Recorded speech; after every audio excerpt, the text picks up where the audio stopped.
பாகுபலி படம் 1000 கோடி லாபம் சம்பாதிச்சிருக்குங்கிறாங்க. இதோட கருத்து உங்க கருத்து என்னன்னா? பாகுபலி படம் 1000 கோடி சம்பாதிச்சிருக்கு. ஓகே, பாகுபலி படம் 1000 கோடி சம்பாதிச்சதுனால பலனடைகிறது யாரு? நீங்க நல்லா யோசனை பண்ணி பாருங்க. டைரக்ட்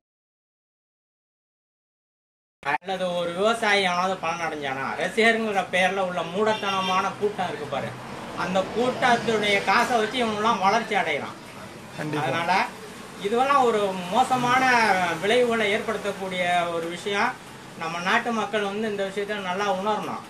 உணர்ந்து உடனே ஏதோ பெரிய சாதனை புரிஞ்சுட்டு இருக்கட்டும், வேர்ல்டு லெவலில் ஒரு சாதனை நீ வச்சுக்கியா, அதுக்காக என்ன இதுதான் என்னமோ உலகங்கிற மாதிரி பேச்சு பேசுறான். அவன் ஒருத்தவன் தான் பாகுபலி படம் அங்கே போயிட்டுங்கிறான். அது மீடியாக்களுக்கான தான் அது இன்னும் பெருசாக்குறான். இன்னும் சொல்ல போனாக்கா இதே தியேட்டர்ல அதே மாதிரி பாருங்க, ஒரு படத்தை இதுக்கு முன்னாடி சில படத்தெல்லாம் வந்த உடனே ஆஹா ஓஹோ இவ்வளோ லாபம் சம்பாதிச்சுன்னா 6 மாசம் கழிச்ச போச்சா அந்த படம் எடுத்த வகையில எனக்கு நஷ்டங்கிறான்.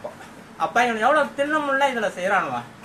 மக்களை வழி கெடுக்கிறது இல்லாம இந்த மாதிரி விஷயங்கள்ல ஏழை எளிய மக்கள் பெற்றோர்களுடைய காசை இந்த பிள்ளைகள் வீண் விரயம் செஞ்சு கெடுக்கிறதே உணவுதான். ஆமா, காதல், அதாவது பிஞ்சு மனசுல வர்றதே காதல் அவ்வளவு உண்டாகி வர்றது. ஆமா, ஒரு விஷயத்த தெரிஞ்சுங்க, இவன் காதல்னு இவ்வளவு சொல்றானா, ஒரு 7-8 வருஷத்துக்கு முன்னாடி காதல் மன்னனு, அதாவது தெலுங்குடைய சூப்பர் ஸ்டார் சிரஞ்சீவி, அவருடைய மகளை ஒருத்தன் காதலிச்சான்ங்கிறதுக்கு அவன் ஆளை வச்சு அடிக்க ரெடி பண்ணான் சிரஞ்சீவி. அப்ப அவனுக்குன்னா ஒண்ணு, ஊர் மக்கள் எல்லாம் பைத்தியமாக்கி வருது. இதுல இருந்து நம்ம என்ன புரிஞ்சுக்கணும், பெற்றோர்கள் குழந்தைங்களுக்கு சில விஷயங்கள்ல அவங்களுக்கு தேவையானவற்றை கொடுக்கணும், சில விஷயங்கள்ல கண்டிப்பா இருக்கணும். ரசிகர் மன்றாங்கிற பேர்ல மூடத்தனமா கண்ட கழுசடைக்கு அடிமை ஆகிட்டு இவனு ஏன் இந்த மாதிரி இருக்கானுவா, இந்த மக்கள் ஏன் இப்படி இருக்கு, இந்த மாணவர்கள் ஏன் இப்படி இருக்காங்க, ஒரு பெரிய மாற்றத்தை ஏற்படுத்தக்கூடிய இப்ப எல்லாம் ரஜினிய இப்ப பேசிட்டு இருக்கானுவா.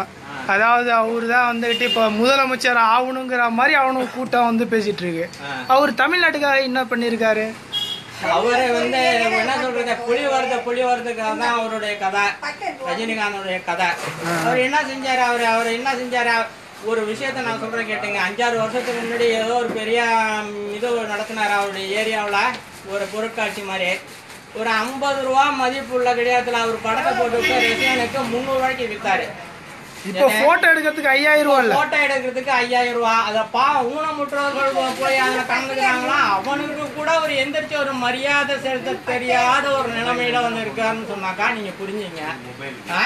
அவர் என்ன, அவருடைய வாழ்க்கையில எல்லாம் ஒரு ஸ்டெடியா இருந்துச்சா? ஏதாவது இருப்பாரு, இருக்கிற மாதிரி திடீர்னு மலைக்கு போயிட்டான் பாரு, இல்லாட்டி கடவுள் பார்த்து பாரு, இல்லாட்டி கடவுள் தான் தீர்மானிக்கணும் பாரு. கடவுள் என்ன தீர்மானிக்கிறது, மக்கள் தான் தீர்மானிக்கணும் அந்த விஷயத்துல.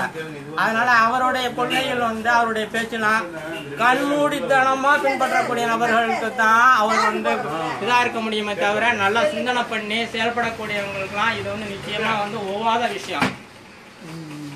சரி, ஓகே.